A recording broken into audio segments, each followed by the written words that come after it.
नमस्कार, आप देख रहे हैं समाचार आपके साथ। मैं हूं पराक्रम सिंह शेखावत। बताएंगे आपको इस वक्त की बड़ी खबरें, लेकिन शुरुआत करेंगे सुर्खियों के साथ। अनुच्छेद 370 हटने और केंद्र शासित प्रदेश बनने के बाद जम्मू कश्मीर को जल्द मिलेगी नई सरकार। निर्वाचन आयोग ने शुरू की विधानसभा चुनाव की प्रक्रिया। 2014 में हुआ था पिछला विधानसभा चुनाव।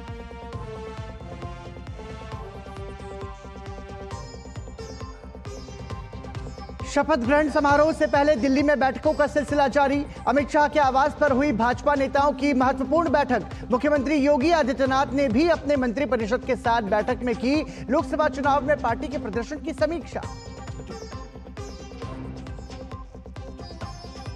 कांग्रेस कार्य समिति में चुनाव नतीजों पर मंथन। राहुल गांधी को विपक्ष का नेता बनाए जाने पर भी चर्चा। लखनऊ में समाजवादी पार्टी और कोलकाता में टीएमसी की अहम बैठकें।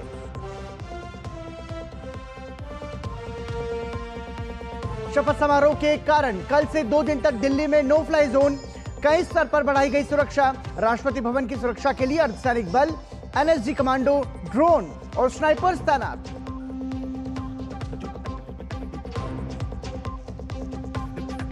हैदराबाद में राजकीय सम्मान के साथ होगा रामोजी राव का अंतिम संस्कार। प्रधानमंत्री मोदी ने कहा, भारतीय मीडिया में क्रांति लाने वाले दूरदर्शी व्यक्ति ने पत्रकारिता और फिल्म जगत पर छोड़ी अमिट छाप। T20 विश्व कप में बड़ा उलटफेर। अफगानिस्तान ने न्यूजीलैंड को 84 रनों से मात देकर हासिल की लगातार दूसरी जीत। बांग्लादेश ने भी श्रीलंका को हराया।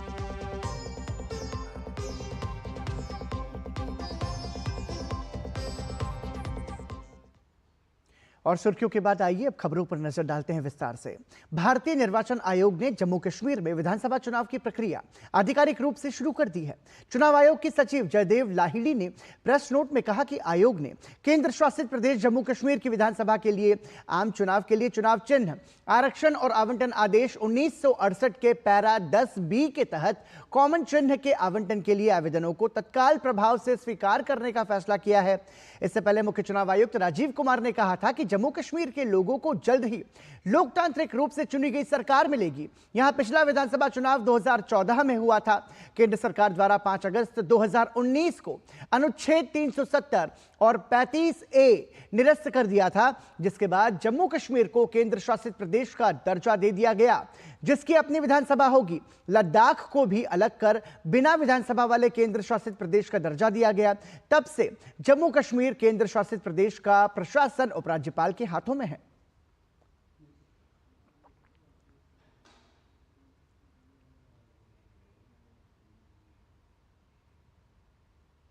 कल यानी रविवार 9 जून की शाम नरेंद्र मोदी तीसरी बार प्रधानमंत्री पद की शपथ लेंगे। शपथ ग्रहण समारोह की तैयारियों के बीच दिल्ली में बैठकों का सिलसिला जारी है। आज अमित शाह के आवास पर भाजपा नेताओं की महत्वपूर्ण बैठक हुई, जिसमें कई महत्वपूर्ण बिंदुओं पर चर्चा की गई।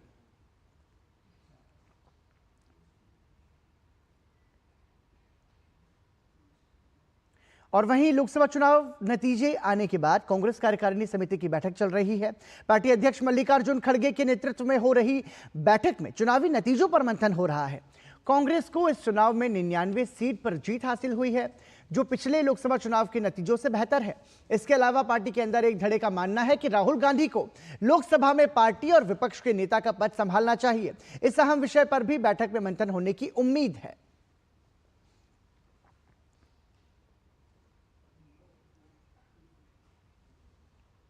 और वहीं लखनऊ में समाजवादी पार्टी के कार्यालय में आज पार्टी अध्यक्ष अखिलेश यादव ने एक बैठक बुलाई है। बैठक में पार्टी के सभी सांसदों और उम्मीदवारों को मौजूद रहने के लिए कहा गया है। पार्टी कार्यालय के बाहर अखिलेश यादव की तस्वीर और सबके श्री अखिलेश, अयोध्या के अवधेश के नारे के साथ पोस्टर लगाए गए हैं। उत्तर प्रदेश में इस बार समाजवादी पार्टी को 37 सीटों पर जीत हासिल हुई है।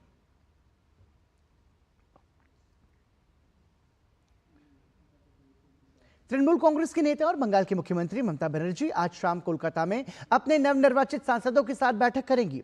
2019 में बंगाल की 42 सीटों में से तृणमूल ने 22 सीटें जीती थी। इस बार यह संख्या बढ़कर 29 हो गई है। तृणमूल सूत्रों के मुताबिक आज की बैठक में पार्टी के इस नतीजों का विश्लेषण किया जा सकता है। बैठक में पार्टी के महासचिव और सांसद अभिषेक बनर्जी के भी शामिल होने की बात कही जा रही है। उन्होंने तीसरी बार डायमंड हार्बर लोकसभा सीट से भारी मतों से जीत हासिल की है।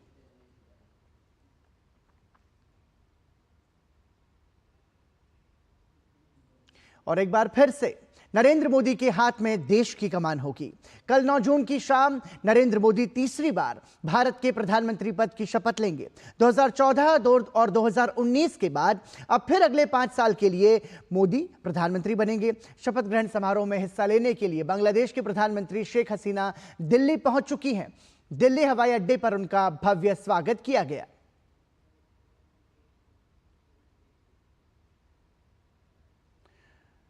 तो प्रधानमंत्री नरेंद्र मोदी जो कि तीसरी बार भारत के प्रधानमंत्री बनेंगे, कल रविवार को शाम को राष्ट्रपति भवन में उनका शपथ ग्रहण समारोह होगा और उसी के तहत बांग्लादेश के प्रधानमंत्री शेख हसीना भारत आई हैं।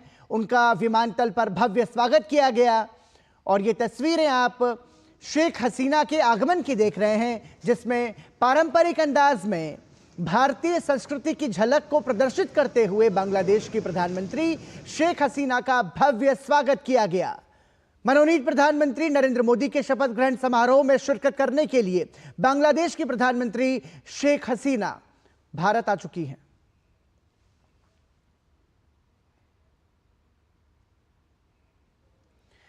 शपथ ग्रहण समारोह के अवसर पर भारत के पड़ोसी देश और हिंद महासागर क्षेत्र के नेताओं को विशिष्ट अतिथि के रूप में आमंत्रित किया गया है।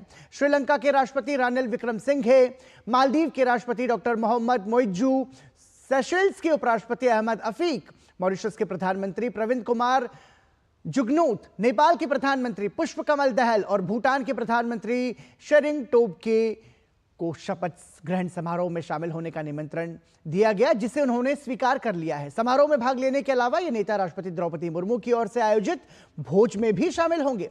लगातार तीसरे कार्यकाल के शपथ ग्रहण समारोह में भाग लेने के लिए नेताओं की ये यात्रा भारत द्वारा अपनी पड़ोसी पहले नीति और सागर विजन को दी गई सर्वोच्च प्राथमिकता को ध्यान में रखते हुए है। खास बात यह है कि मोदी सरकार के शपथ ग्रहण समारोह में श्रमिकों और स्वच्छाग्रहियों को भी विशेष तौर पर आमंत्रित किया जा रहा है।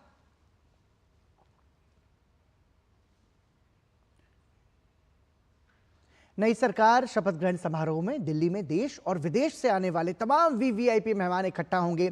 इसके लिए सुरक्षा व्यवस्था के कड़े इंतजाम किए जा रहे हैं। दिल्ली पुलिस ने 9 और 10 जून के लिए दिल्ली को नो फ्लाई जोन घोषित किया है और निषेधाज्ञा लागू की है। इन 2 दिनों में paraglider, paramotors, hang glider, UAVs, UASs, microlight विमान जैसे उप पारंपरिक हाईवे प्लेटफॉर्मों की उड़ानों पर प्रतिबंध रहेगा। इसके साथ बहुस्तरीय सुरक्षा व्यवस्था की जा रही है। राष्ट्रपति भवन की सुरक्षा के लिए अर्धसैनिक बल, एनएसजी कमांडो, ड्रोन और स्नाइपर को तैनात किया जाएगा। तमाम बड़े होटल्स को भी सुरक्षा के घेरे में लिया गया है।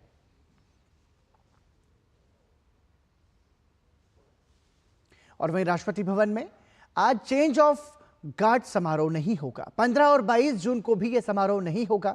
राष्ट्रपति भवन के प्रांगण में प्रधानमंत्री और मंत्रिपरिषद के शपथ ग्रहण समारोह की तैयारियों और राष्ट्रपति द्वारा संसद के दोनों सदनों को संबोधित करने के कारण यह फैसला लिया गया है। राष्ट्रपति भवन की तरफ से जारी विज्ञप्ति में यह जानकारी दी गई है। दरअसल राष्ट्रपति भवन में प्रत्येक शनिवार को रस्मी गार्डों की अदला बदली का समारोह आयोजित किया जाता है। चेंज ऑफ गार्ड एक पुरानी सैन्य परंपरा है, जिसमें राष्ट्रपति भवन के गार्ड समय समय पर बदले जाते हैं। तेलुगु देशम पार्टी के अध्यक्ष एन चंद्रबाबू नायडू 12 जून को विजयवाड़ा में आंध्र प्रदेश के मुख्यमंत्री पद की शपथ लेंगे। एन चंद्रबाबू नायडू अपने सलाहकारों द्वारा तय शुभ समय सुबह 11:27 पर शपथ लेंगे। शपथ ग्रहण समारोह विजयवाड़ा में गन्नावरम एयरपोर्ट के पास केसरपल्ली आईटी पार्क में आयोजित किया जाएगा। राज्यपाल एस अब्दुल नजीर उन्हें पद और गोपनीयता की शपथ दिलाएंगे। प्रधानमंत्री नरेंद्र मोदी, उनके मंत्रिमंडल के सहयोगी, विभिन्न राज्यों के मुख्यमंत्री, भाजपा और अन्य एनडीए सहयोगी दलों के नेता शपथ ग्रहण समारोह में हिस्सा लेंगे। हालांकि अभी यह स्पष्ट नहीं है कि एन चंद्रबाबू नायडू के साथ कुछ मंत्री भी शपथ लेंगे या नहीं। 74 वर्षीय नायडू चौथी बार मुख्यमंत्री पद की शपथ लेंगे। यह दूसरी बार होगा जब वो आंध्र प्रदेश राज्य के मुख्यमंत्री के रूप में शपथ लेंगे। वो 1995 से 2004 के बीच संयुक्त आंध्र प्रदेश के मुख्यमंत्री रह चुके हैं और राज्य के विभाजन के बाद 2014 से 2019 तक मुख्यमंत्री भी रहे। टीडीपी, जनसेना, भाजपा गठबंधन ने 175 सदस्यीय विधानसभा में 164 सीटें जीतकर शानदार जीत दर्ज की है। प्रधानमंत्री नरेंद्र मोदी ने टेस्ला के सीईओ एलन मस्क का आभार जताया है। अपने सोशल मीडिया प्लेटफॉर्म एक्स पर पोस्ट करके नरेंद्र मोदी ने कहा कि आपके अभिवादन की सराहना करता हूं। हमारे प्रतिभाशाली भारतीय युवा, हमारी डेमोग्राफी, नीतियां और स्थिर लोकतांत्रिक राजनीति हमारे सभी पार्टनर्स के लिए कारोबारी माहौल प्रदान करना जारी रखेंगे।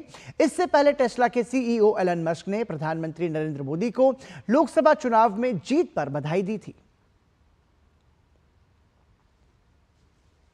और वहीं लोकसभा चुनाव 2024 में भारतीय जनता पार्टी के उत्तर प्रदेश में पार्टी के प्रदर्शन को लेकर लखनऊ में उत्तर प्रदेश के मुख्यमंत्री योगी आदित्यनाथ ने अपने मंत्रिपरिषद के साथ बैठक की अध्यक्षता की।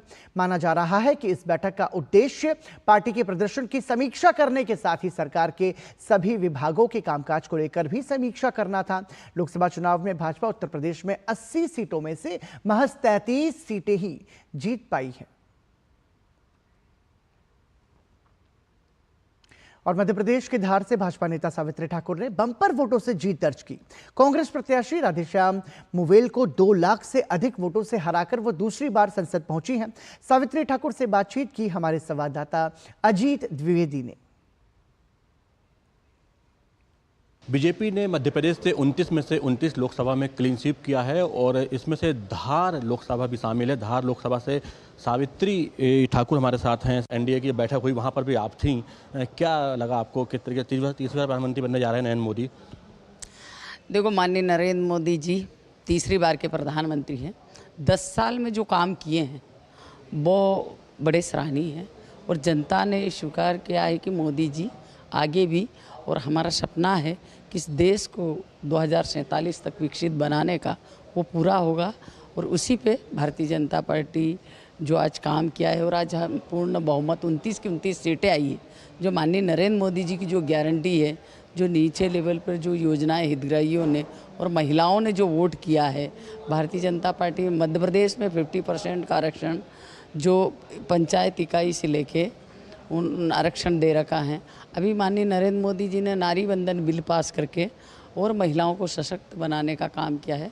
क्या आपकी प्राथमिकताएं रहेंगी वहां पर विकास को लेकर, और किस तरीके से कुछ खाका तैयार किया आपने आगामी 5 सालों के लिए विकास को लेकर? मध्य प्रदेश में भी भारतीय जनता पार्टी की सरकार है, डबल इंजन की सरकार है, बड़ी गति से काम चल रहा है। रेलवे का जहाँ तक कि मनमोहन सिंह सरकार थी जब उन्होंने करा था शिलान्यास में थी, अभी युद्ध स्तर पे काम चल रहा है और बहुत जल्दी वो आने वाली है।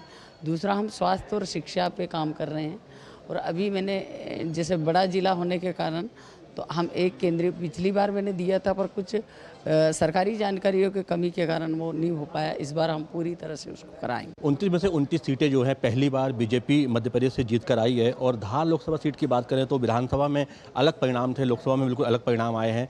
किस तरह देख रहे हैं आप? लोकसभा चुनाव राष्ट्र हित, देश हित के चुनाव होते हैं और इसमें हम लोगों के मोदी जी विश्व के नेता है और मोदी जी को पूरे मानते हैं लोग, और इसलिए मैं मानती हूँ कि उसमें थोड़ा बहुत स्थानीय मुद्दे होते होंगे। जो इस बार मैं दूसरी बार की सांसद हूँ, सब जानते हैं, और कार्यकर्ता लोकसभा चुनाव कार्यकर्ता लड़ते हैं और जनता ने इस बार मोदी जी को आशीर्वाद दिया है। धार में ही भोजशाला है जो कि एक मुद्दा बना हुआ है, उसको किस तरह देखती हैं आप? क्या उसका कुछ निराकरण हो पाएगा, कुछ उसका सोल्यूशन निकलेगा? बहुत सारा निराकरण हो चुका है।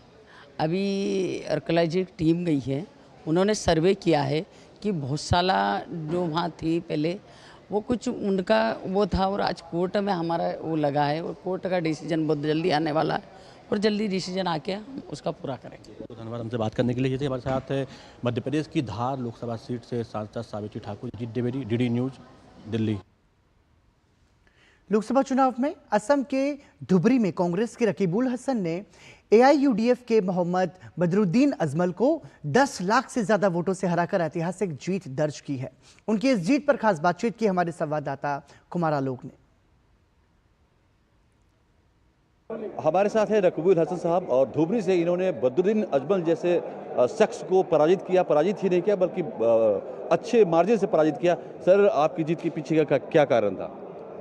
कारण तो हिमंत बिश्व शर्मा और बदरुद्दीन अजमल का जब मिले जो आपका साजिश है, जो कम्युनल एटमॉस्फेयर करके आदमी लोगों को गुमराह कर रहा है, उसका खिलाफ आदमी लोगों ने वोट दिया है। जो कांग्रेस को परफॉर्म करना चाहिए था और ज़्यादा सीटें जीतना चाहिए था, कहाँ कमी रह गई? असम में सबसे बड़ा अच्छा रिजल्ट है। जोरहाट में गौरव गोगोई का रिजल्ट देखा है, all cast community Gaurav Gogoi को वोट दिया है।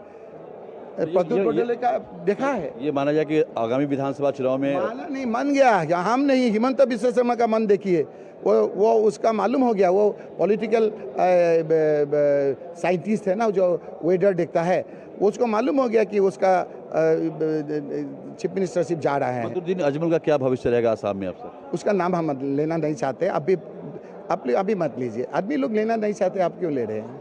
तो ये थे रकीबुल हसन साहब, जिन्होंने बदरुद्दीन अजमल को हराया, जो काफ़ी स्टालवर्ड्स है असम के, और इनका कहना है कि हम जो परफॉर्मेंस असम में हमने लोकसभा भी किया है, विधानसभा में उससे भी अच्छा परफॉर्मेंस रहेगा।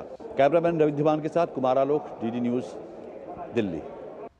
और यहाँ रुक रहे हैं एक ब्रेक के लिए, देखते रहिए DD news.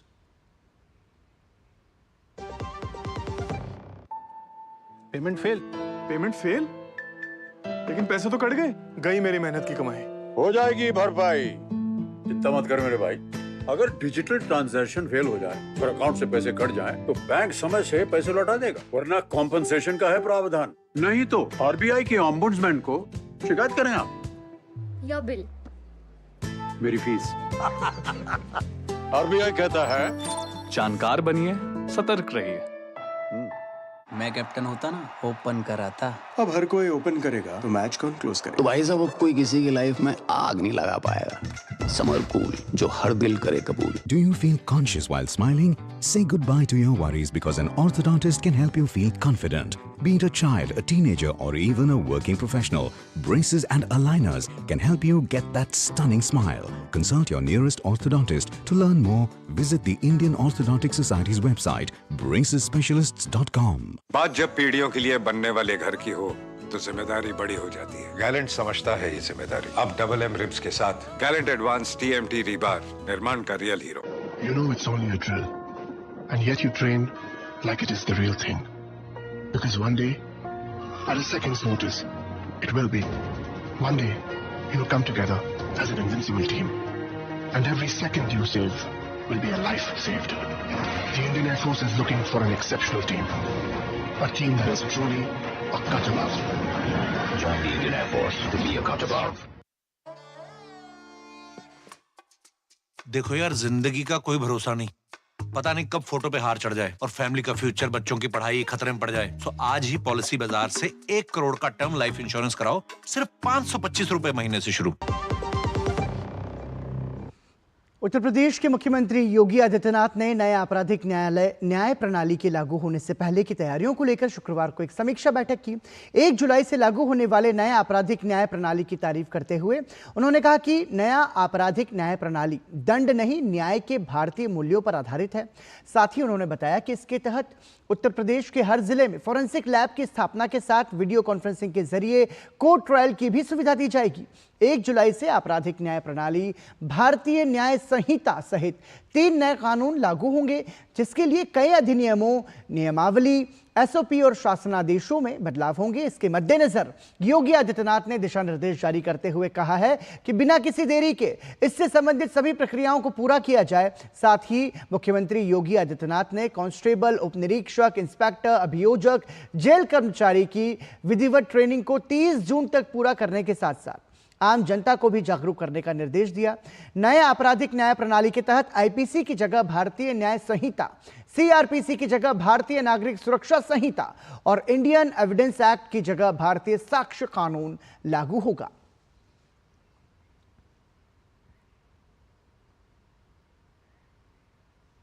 Developer company GitHub के CEO ने कहा है कि भारत में दुनिया की सबसे बड़ी डेवलपर कम्युनिटी बनने की संभावना है। माइक्रोसॉफ्ट के स्वामित्व वाले गिटहब के CEO थॉमस डोमके इस समय एक सम्मेलन के लिए भारत दौरे पर हैं। भारत में AI यानी कि आर्टिफिशियल इंटेलिजेंस के विकास को लेकर अपने सोशल मीडिया प्लेटफॉर्म X पर कहा कि भारत एक विशाल आर्थिक अवसर के केंद्र में है।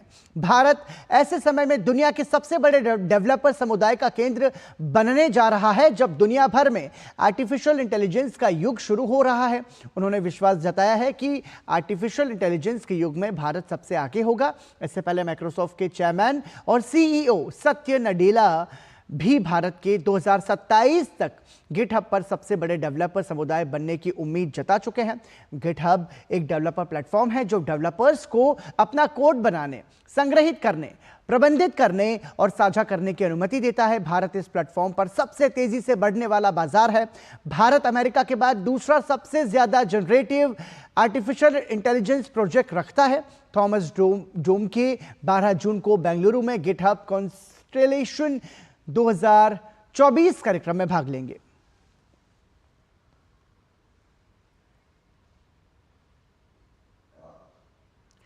मीडिया जगत की एक प्रसिद्ध हस्ती इनाडू और रामोजी फिल्म सिटी के संस्थापक रामोजी राव का आज सुबह तेलंगाना के हैदराबाद में निधन हो गया। रामोजी राव का हैदराबाद के स्टार अस्पताल में इलाज चल रहा था। आज सुबह उन्होंने अंतिम सांस ली। तेलंगाना सरकार ने राजकीय सम्मान के साथ अंतिम संस्कार की घोषणा की है। उधर टीडीपी प्रमुख एन चंद्रबाबू नायडू ने दिल्ली में रहते हुए रामोजी राव को श्रद्धांजलि दी। रामोजी राव को आइकॉनिक मीडिया बैरन और फिल्म मुगल कहा जाता था। एक मध्यम वर्गीय परिवार में जन्मे रामोजी राव ने बिजनेस और फिल्मों की दुनिया में खूब नाम कमाया। उन्होंने रामोजी ग्रुप की नींव रखी, जिसमें दुनिया का सबसे बड़ा film studio Ramoji film city, ETV network और इनाडू तेलुगु अखबार भी आता है। कई सुपरहिट तेलुगु फिल्मों को बनाने का श्रेय रामोजी राव को जाता है।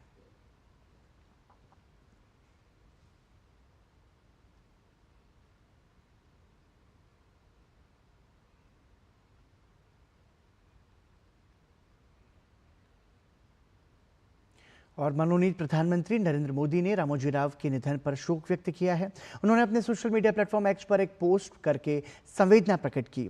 उन्होंने सोशल मीडिया पर एक तस्वीर पोस्ट की और लिखा कि रामोजी राव गारू का निधन बेहद दुखद है। वो एक दूरदर्शी व्यक्ति थे जिन्होंने भारतीय मीडिया में क्रांति लाई। उनके समृद्ध योगदान ने पत्रकारिता और फिल्म की दुनिया पर एक अमिट छाप छोड़ी है। अपने उल्लेखनीय प्रयासों के माध्यम से उन्होंने मीडिया और मनोरंजन जगत में नवाचार और उत्कृष्टता के नए मानक स्थापित किए। भारत के विकास के लिए रामोजी राव गारू को जुनून था। मैं भाग्यशाली हूं कि मुझे उनके साथ बातचीत करने और उनके ज्ञान से लाभ उठाने के कई अवसर मिले। मैं उनके परिवार, मित्रों और अनगिनत प्रशंसकों के प्रति इस कठिन समय में संवेदना व्यक्त करता हूं।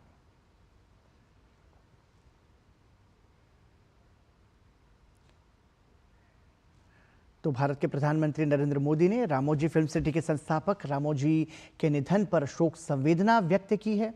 उन्होंने कहा कि भारतीय मीडिया और भारतीय पत्रकारिता और साथ ही साथ भारतीय फिल्मों को बढ़ाने में रामोजी राव का जो योगदान था वो उल्लेखनीय था और महत्वपूर्ण था। प्रधानमंत्री ने रामोजी के साथ बिताए गए संस्मरणों को भी याद किया। फिल्म निर्देशक एस राजामौली, संगीतकार MM किरवानी सहित कई हस्तियों ने हैदराबाद फिल्म सिटी में इनाडू और रामोजी फिल्म सिटी के संस्थापक रामोजी राव को अंतिम श्रद्धांजलि दी।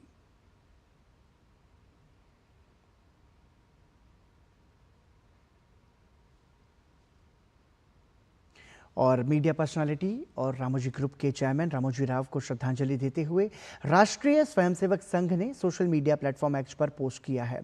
और रामोजी फिल्म सिटी के संस्थापक रामोजी राव का निधन, ये उन्होंने लिखा कि मुख्यतः पत्रकारिता और सिनेमा के क्षेत्र में एक बड़ी क्षति है।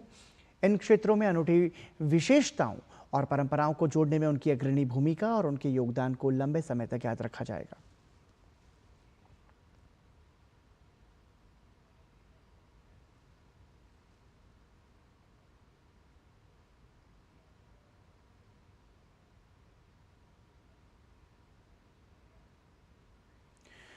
और अब बात T20 वर्ल्ड कप की। अफगानिस्तान ने T20 विश्व कप में न्यूजीलैंड को 84 रनों के बड़े अंतर से हराकर बड़ा उलटफेर कर दिया है। आज खेले गए मैच में टॉस जीतकर पहले बल्लेबाजी करते हुए अफगानिस्तान की टीम ने न्यूजीलैंड को जीत के लिए 160 रन का लक्ष्य दिया। हालांकि न्यूजीलैंड की टीम अफगानिस्तानी गेंदबाजों के आगे 15 ओवर भी नहीं टिक पाई और 75 रनों पर ऑल आउट हो गई और मैच गंवा दिया। अफगानिस्तान के लिए राशिद और फलहक ने 4-4 विकेट झटके। वहीं T20 क्रिकेट विश्व कप में आज खेले गए दिन के दूसरे मैच में बांग्लादेश ने श्रीलंका को 2 विकेट से हराकर अपने अभियान की शुरुआत की है। वहीं मौजूदा सीजन में यह श्रीलंका की दूसरी हार है। मुकाबले में टॉस हारकर पहले बल्लेबाजी करने उतरी श्रीलंका ने निर्धारित 20 ओवर में 9 विकेट गंवाकर 124 रन बनाए थे। जवाब में बांग्लादेश ने 19 ओवर में 8 विकेट खोकर 125 रन बनाए और 2 विकेट से मुकाबला अपने नाम कर लिया। T20 क्रिकेट विश्व कप में आज तीसरा मैच नीदरलैंड्स और दक्षिण अफ्रीका के बीच खेला जाएगा। भारतीय समय के अनुसार यह मुकाबला शाम 8 बजे यानी कि आज रात 8 बजे शुरू होगा। मौजूदा विश्व कप में दोनों टीमें एक मैच जीत चुकी हैं। आज दोनों टीमों की कोशिश दूसरा मैच जीतकर तालिका में शीर्ष पर काबिज होने की होगी। वहीं ग्रुप स्तर का एक मैच खेल चुकी ऑस्ट्रेलिया और इंग्लैंड की टीम आज अपने दूसरे मैच में मैदान पर उतरेंगी। T20 विश्व कप के पहले मैच में ऑस्ट्रेलिया ने जीत से अपने अभियान की शुरुआत की थी। वहीं इंग्लैंड और स्कॉटलैंड के बीच खेला गया मैच बेनतीजा रहा था। आज के मैच में इंग्लैंड की नजर टूर्नामेंट में अपनी पहली जीत पर टिकी होगी।